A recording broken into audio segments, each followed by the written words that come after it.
প্রিয় বন্ধুরা, আমি আজকে আপনাদেরকে একটা জিনিস দেখাবো।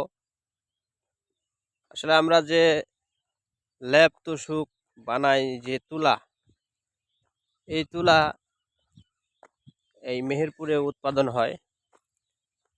এই মেহেরপুরে এই তুলা কিভাবে উৎপাদন হয়, মানুষ কিভাবে লাগায়, সেগুলো আপনাদের কাছে তুলে ধরবো। এই দেখেন, এটা হলো সেই তুলা গাছ। শিমুল তুলা না, এটা একটা মোটা তুলা, সেই তুলার গাছ। গাছগুলো দেখেন কত সুন্দর। এই যে কিছু কিছু গাছে লাল ফুল, আবার ওই সামনে দেখেন সেই সাদা ফুল। এই যে দেখছেন, এই যে ফুলগুলোর থেকে এগুলো সাধারণত বড় হবে, বড় হয়ে এটার ভিতরে সেই তুলা তুলা হবে আর কি। এই যে আমি কিছুটা দেখাচ্ছি, এই দেখেন, এই যে তুলা কিছুটা হচ্ছে। এই ফুলের ভিতরে, পুরা ফুলটার ভিতরে তুলা থাকবে।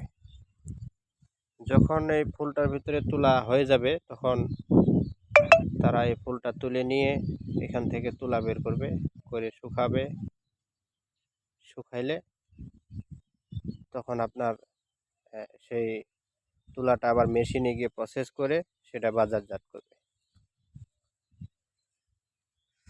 তা আসলে আমি আজকে এটুকুই আপনাদের মাঝে তুলে ধরলাম।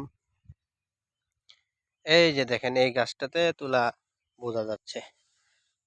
এই যে দেখেন সেই তুলার সে ফল, এটার ভিতরে তুলা থাকে। এই যে দেখেন, এটার ভিতরে তুলা থাকে।